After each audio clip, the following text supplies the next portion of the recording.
ओम नमो भगवते वासुदेवाय। श्रीमद्भागवत महापुराण एकादश स्कंद 7वां अध्याय। अवधूतोपाख्यान। पृथ्वी से लेकर कबूतर तक 8 गुरुओं की कथा। श्री कृष्ण ने कहा, महाभाग्यवान उद्धव, तुमने मुझसे जो यह कहा कि मैं वही करना चाहता हूँ। ब्रह्मा, शंकर, इंद्रादि लोकपाल भी अब यही चाहते हैं कि मैं उनके लोकों में होकर उनके धाम में चला जाऊं, अपने धाम में चला जाऊं। पृथ्वी पर देवताओं का जितना काम करना था उसे मैं पूरा कर चुका। इसी काम के लिए ब्रह्मा जी की प्रार्थना से मैं बलराम के साथ अवतीर्ण हुआ था। अब यह यदुवंश जो ब्राह्मणों के शाप से भस्म हो चुका है, पारस्परिक फूट और युद्ध से नष्ट हो जाएगा। आज से 7वें दिन समुद्र इस पूरी द्वारका को डुबा देगा।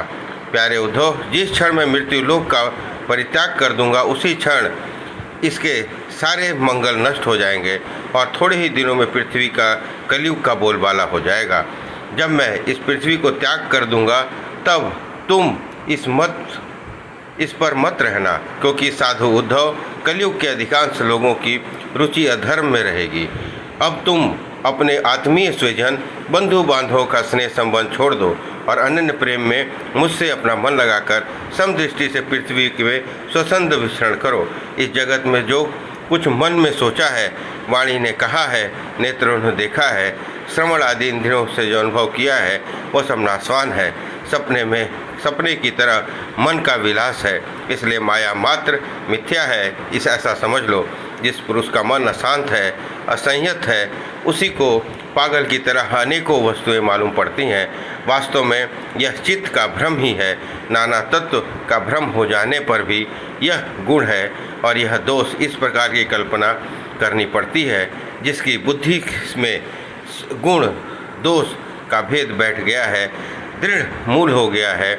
उसी के लिए कर्म, अकर्म और विकर्म रूप भेद का प्रतिपादन हुआ है।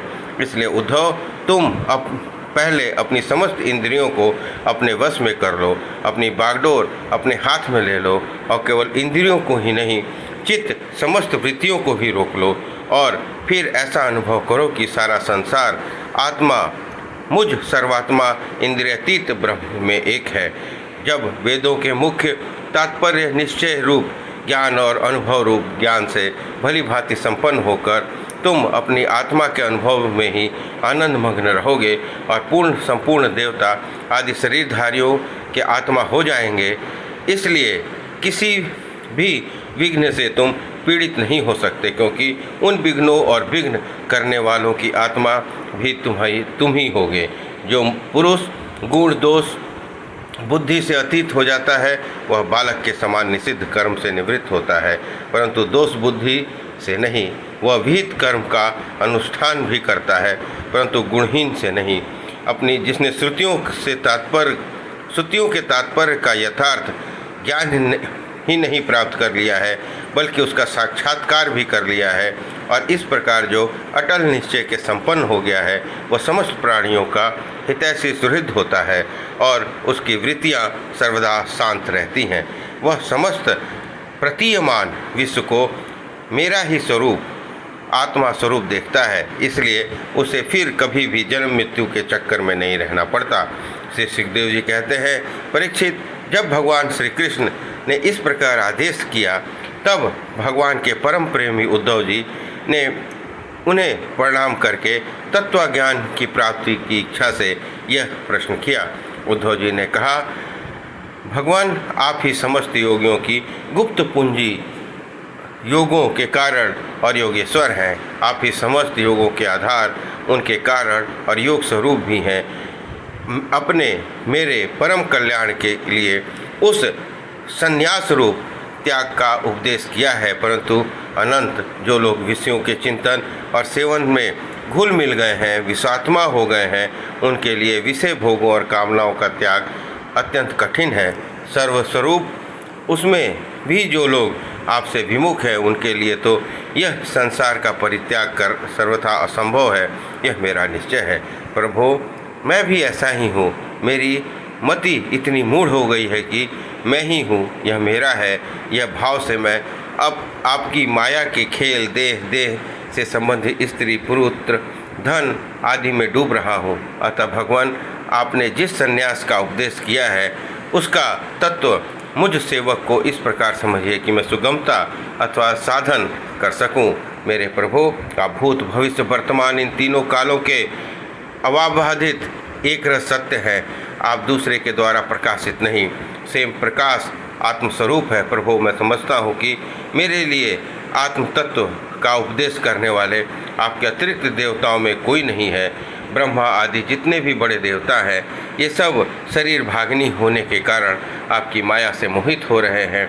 आपकी बुद्धि माया के वश में हो रही है।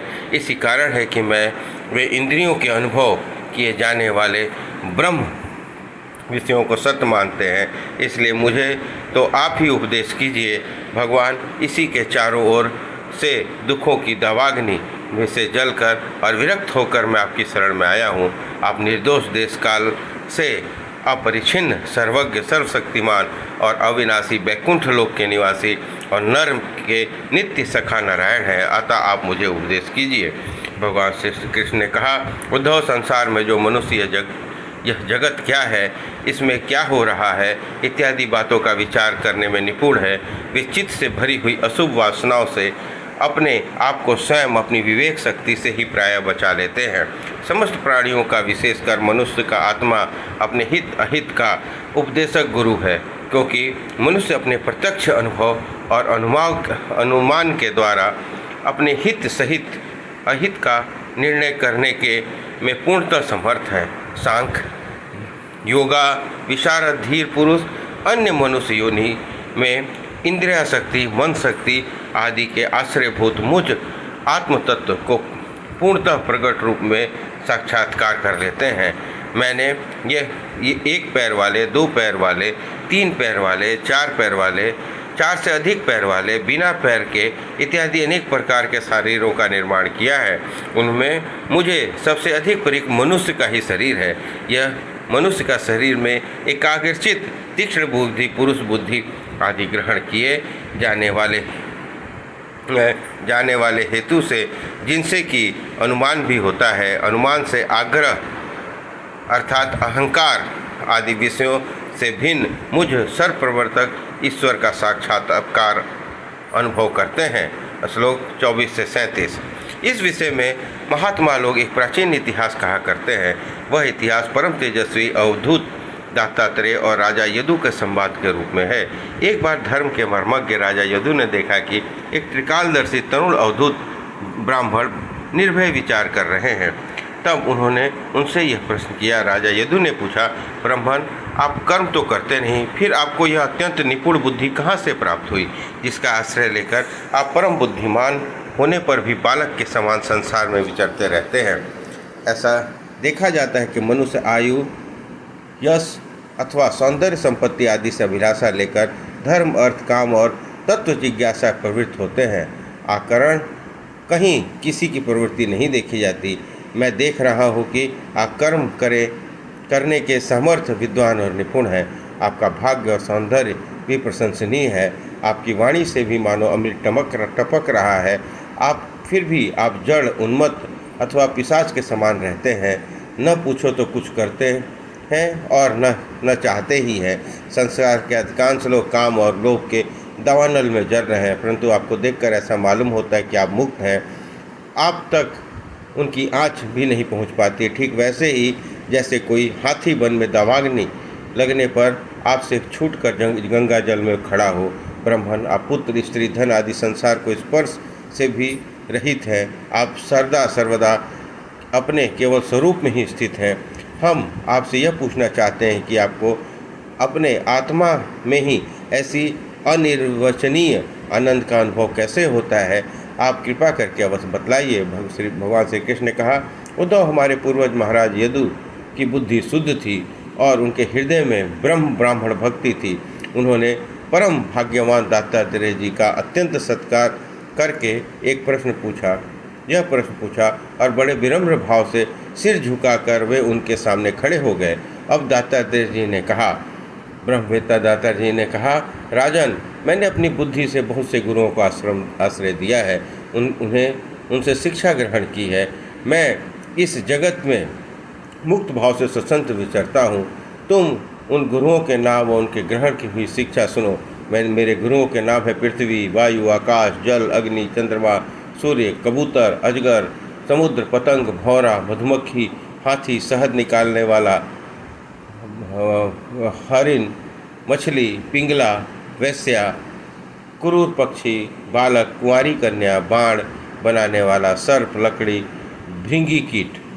राजन, मैंने इन 24 गुरुओं का आश्रय लिया है और उन्हीं के आचरण से इस लोक में मैं अपने लिए शिक्षा ग्रहण की है। वीरवर, यायाति नंदन, मैंने जिससे जिस प्रकार कुछ सीखा है, यह सब क्यों कहते हो तुमसे कह सकता हूँ। सुनो, मैंने पृथ्वी से उसका धैर्य की, क्षमा की शिक्षा ली है। लोग पृथ्वी पर जितना आघात और क्या क्या उत्पात नहीं करते, परंतु वह न तो किसी से बदला लेती है, न ही रोती चिल्लाती है। संसार के सभी प्राणी अपने अपने प्रारब्ध के अनुसार चेष्टा कर रहे हैं। वे समय समय पर भिन्न भिन्न प्रकार से जान और अनजान में आक्रमण कर बैठते हैं। धीर पुरुष को चाहिए कि उनकी व्यवस्था समझे, न तो धैर्य धीरज खोए, न ही क्रोध करे, अपने मार्ग पर ज्यों ही त्यों चलता रहे।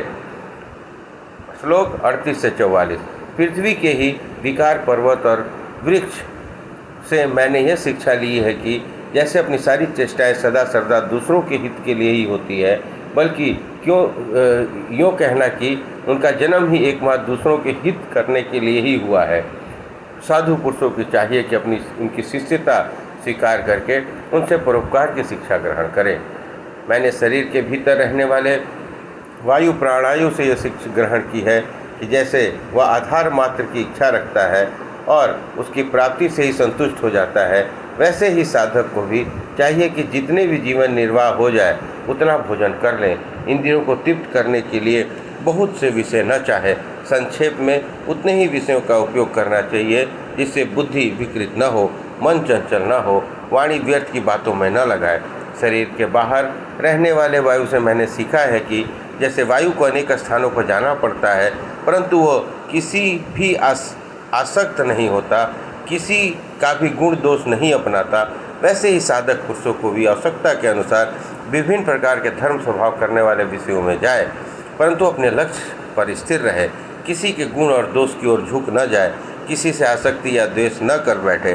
गंध वायु का गुण नहीं, पृथ्वी का गुण है, परंतु वायु को गंध का वहन करना पड़ता है। ऐसा करने से वायु शुद्ध ही रहता है, गंध से उसका संपर्क नहीं होता। वैसे ही साधन का जब इस पवित्र पार्थिव शरीर से संबंध है, वह तब तक उसे उसकी व्याधि पीड़ा और भूख प्यास आदि का वहन करना पड़ता है, परंतु अपने शरीर को नहीं। आत्मा के रूप में दिखने वाला साधक शरीर और उसके गुणों का आश्रय होने पर भी उसे सर्वथा निर्लिप्त रहता है। राजन, जितने भी घटमट आदि पदार्थ हैं, वे चाहे चल हो या अचल, उनके कारण भिन्न भिन्न प्रतीक होने पर भी वास्तव में यह शरीर का एक और परिच्छिन्न अखंड ही है। वैसे ही चराचर जितने भी सूक्ष्म स्थूल शरीर हैं, उनमें आत्म रूप से सर्वत्र स्थित होने के कारण ब्रह्मा सभी में है। साधक को चाहिए कि सूत के मणियों से व्याप्त सूत के समान आत्मा को अखंड असंगत रूप से देखे। वह इतना विस्तृत है कि जिसकी तुलना कुछ न कुछ आकाश से ही की जा सकती है। इसलिए साधक को आत्मा की आकाश रूपता की भावना करनी चाहिए।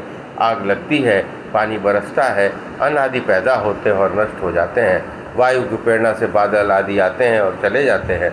यह सब होने पर भी आकाश अछूता रहता है। आकाश की दृष्टि से यह सब कुछ है ही नहीं। इसी प्रकार भूत वर्तमान और भविष्य का चक्कर में आने जाने किन किन नाम रूपों की सृष्टि प्रलय होते हैं, परंतु आत्मा के साथ उनका कोई संपर्क नहीं है। इसी प्रकार जल स्वभाव से ही स्वच्छ, चिकना, मधुर और पवित्र करने वाला होता है और गंगा आदि तीर्थों का दर्शन, स्पर्श और नामोच्चारण से भी लोग पवित्र हो जाते हैं। वैसे ही साधक को भी स्वभाव से शुद्ध, सनिग्ध, मधुर भाषी, लोक पावन होना चाहिए। जल के शिक्षा ग्रहण करने वाला अपने दर्शन, स्पर्श और नामोच्चारण से लोगों को पवित्र कर देता है। श्लोक 45 से 52। राजन, मैंने अग्नि से यह शिक्षा ली है कि जैसे वो तेजस्वी और ज्योतिर्मय होती है, वैसे ही जैसे उसे कोई अपने तेज से दबा नहीं सकता, जैसे उसके पास संग्रह परिग्रह के लिए कोई पात्र नहीं, सब कुछ अपने पेट में रख लेती है, और जैसे सब कुछ खा पी लेने पर भी विभिन्न वस्तुओं के दोषों को लिप्त नहीं होती, वैसे ही साधक भी परम तेजस्वी तपस्या से देदीप्यमान इंद्रियों के से अपराभूत भोजन मात्र का संग्रही और यथा योग सभी विषयों का उपयोग करता हुआ ही अपने मन और इंद्रियों को वश में रखे, किसी का दोष अपने में न आने दे। जैसे अग्नि कहीं लकड़ी आदि प्रकट रहती है और वहीं प्रकट, वैसे ही साधक कभी कहीं गुप्त रहे और कहीं प्रकट हो जाए। वह कहीं कहीं ऐसे रूप में भी प्रकट हो जाता है जिससे कल्याणकामी पुरुष उसकी उपासना कर सके। वह अग्नि के समान ही भिक्षा रूप हवन करने वालों के अतीत और भावी अशुभ को भस्म कर देता है तथा सर्वत्र अन्न ग्रहण करता है। साधक पुरुष को इसका विचार करना चाहिए कि जैसे अग्नि लंबी चौड़ी टेढ़ी सीधी लकड़ियों में रहकर उसके समान ही टेढ़ी सीधी और चौड़ी दिखाई पड़ती है, वास्तव में वैसी नहीं है। वैसे ही सर्वव्यापक आत्मा भी अपनी माया से रचे हुए कारण स्वरूप जगत में व्याप्त होने के कारण उन वस्तुओं के नाम रूप में कोई संबंध न होने पर भी उनके रूप में प्रतीत होता है। मैंने चंद्रमा से शिक्षा ग्रहण की है कि यद्यपि किसी गति नहीं मानी जा सकती, उस काल का प्रभाव से चंद्रमा की कलाएँ घटती बढ़ती रहती हैं, तथापि चंद्रमा ही है, वह न घटता है न बढ़ता है। वैसे ही जन्म के कारण मृत्यु पर्यंत जितनी भी अवस्थाएं और सब शरीर की हैं, आत्मा से इनका कोई संबंध नहीं है। जैसे आग की लपट अथवा दीपक की लौ क्षण क्षण में उत्पन्न और नष्ट होती रहती है, उनका यह क्रम निरंतर चलता रहता है परंतु दिख नहीं पड़ता, वैसे ही जल प्रवाहों के समान वेगमा काल के द्वारा क्षण क्षण में प्राणियों के शरीर की उत्पत्ति और विनाश होता रहता है, परंतु अज्ञानवश यह दिखाई नहीं पड़ता। राजन, मैंने सूर्य से शिक्षा ग्रहण की है कि जैसे वे अपनी किरणों से पृथ्वी का जल खींचते और समय पर उसे बरसा देते हैं, वैसे योगी पुरुष इंद्रियों द्वारा समय आने पर विषयों को ग्रहण करता है और समय आने पर उसका उसका दान भी कर देता है। किसी भी समय उसे इंद्रियों से किसी भी विषय में आसक्ति नहीं होती। स्थूल बुद्धि पुरुषों को जल के विभिन्न पात्रों में प्रतिबिंबित हुआ सूर्य उसी में प्रविष्ट सा होकर भिन्न भिन्न दिखाई पड़ता है, परंतु इससे स्वतः रूप सूर्य अनेक नहीं हो जाता। वैसे ही जल चल अचल उपाधियों के भेद से ऐसा जान पड़ता है कि प्रत्येक व्यक्ति में आत्मा अलग अलग है, परंतु जिसको ऐसा मूल होता है उसकी बुद्धि मोटी होती है। असल में बात तो यह है कि आत्मा सूर्य के समान एक ही है, स्वरूपतः उसमें कोई भेद नहीं है। राजन, किसी के साथ अत्यंत स्नेह अथवा आसक्ति न करनी चाहिए, अन्यथा उसकी बुद्धि अथवा स्वतंत्रता खोकर दीन हो जाएगी और उसे कबूतर की तरह अत्यंत क्लेश उठाना पड़ेगा। राजन, किसी जंगल में कबूतर रहता था। उसने एक पेड़ पर अपना घोंसला बनाया था। अपनी मादा कबूतरी के साथ वह कई वर्षों तक उसी घोंसले में रहा। उस कबूतर के जोड़े के हृदय में निरंतर एक दूसरे के प्रति स्नेह की वृद्धि होती जाती थी। वे गृहस्थ धर्म में इतने आसक्त हो गए थे कि उन्होंने एक दूसरे की दृष्टि से दृष्टि, अंग से अंग, बुद्धि से बुद्धि को बांध रखा था। उनका एक दूसरे पर इतना विश्वास हो गया था कि वे निशंक होकर वहाँ की वृक्षावली में एक साथ सोते, उठते, घूमते फिरते, ठहरते, बातचीत करते, खेलते, पीते और खाते थे। राजन, कबूतरी पर कबूतर का इतना प्रेम था कि वह जो कुछ चाहती कबूतर बड़े से बड़ा कष्ट उठाकर भी उसकी कामना पूर्ण करता था। वह कबूतरी से अपने कामुक पति की कामनाएं पूर्ण करती थी। समय पर कबूतरी को पहला गर्भ रहा। उसने अपने पति के पास ही घोंसले में अंडे दिए। भगवान की अचित्य शक्ति के समय आने पर वे अंडे फूट गए। उनमें से हाथ पैर वाले बच्चे निकल आए। उनका एक रंग, एक रोए अत्यंत कोमल थे। तब उस कबूतरी की आंखें अपने बच्चों में लग गई। वे बड़े प्रेम और आनंद के साथ अपने बच्चों का लालन पालन, लाल प्यार करते, उनसे मीठी बोली बोलते, उनकी गुटर गूं सुन आनंद मग्न हो जाते। बच्चे को सदा सर्वथा प्रसन्न रखते ही थे। तब वे जब सुकुमार पंखों से माँ बाप को स्पर्श करते, कूजते, भूली भूली चेष्टाएं करते तो फुदक फुदक अपनी माँ बाप के पास दौड़ जाते। तब कबूतर कबूतरी आनंदमय हो जाते थे। राजन, सच पूछो तो कबूतर कबूतरी भगवान की माया से मोहित हो रहे थे। उनका हृदय एक दूसरे से स्नेह बंधन से बंध गया था। वे अपने नन्हे नन्हे बच्चों का पालन पोषण में इतने व्यग्र हो गए थे कि उन्हें दीन दुनिया लोक परलोक की याद न आती थी।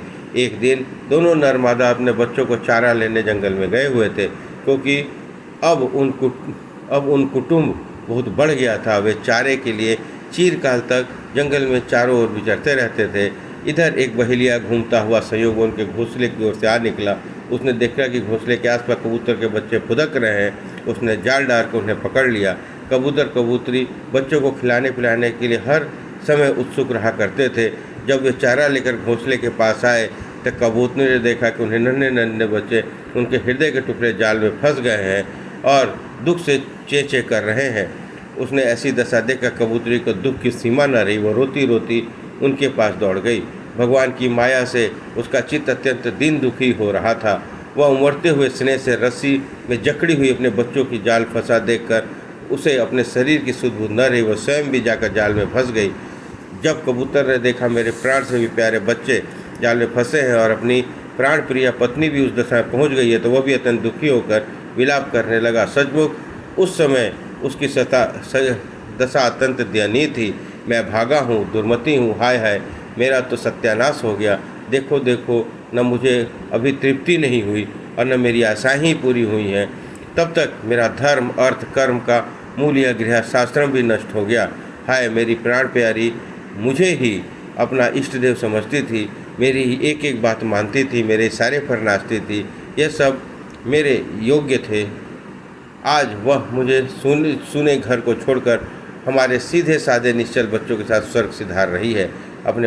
मेरे बच्चे मर जाएंगे, मेरी पत्नी जाती रही है। मेरा यह संसार में क्या काम है। मुझ दिन के विधुर जीवन बिना गृहिणी का जीवन जलन या व्यथा का जीवन है।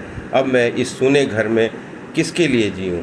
राजन, कबूतर ने बच्चे जाल में फंसकर तड़पड़ा रहे थे। स्पष्ट दिख रहा था वे मौत के पंजे में है, परंतु वह मूर्ख कबूतर ने यह सब देखते हुए भी इतना दीन हो रहा था कि वो स्वयं जानबूझकर जाल में कूद पड़ा। राजन, वह बहेलिया बड़ा क्रूर था। गृहस्थाश्री कबूतर कबूतरी बच्चों के मिल जाने से बड़ी प्रसन्नता हुई। उसने समझा कि आज मेरा काम बन गया है। उसे लेकर चलता बना। जो कुटुंबी हैं विषयों और लोगों के संग में ही जिसे सुख मिलता है एवं अपने कुटुंब का भरण पोषण में ही जो अपनी सुध बुध खो बैठा है, उसे कभी शांति नहीं मिल सकती। वह उसी कबूतर के समान अपने कुटुंब के साथ कष्ट पाता है। वह मनुष्य शरीर मुक्ति का खुला हुआ द्वार है। इसे पार कर जो कबूतर की तरह अपनी गृहस्थी में फंसा हुआ है, वह ऊंचे ऊंचे तक चढ़कर गिर रहा है। शास्त्र की भाषा में उसे आरूढ़च्युत है। एकादश स्कंद 7वां अध्याय संपन्न हुआ। बोलिए कृष्ण भगवान की जय।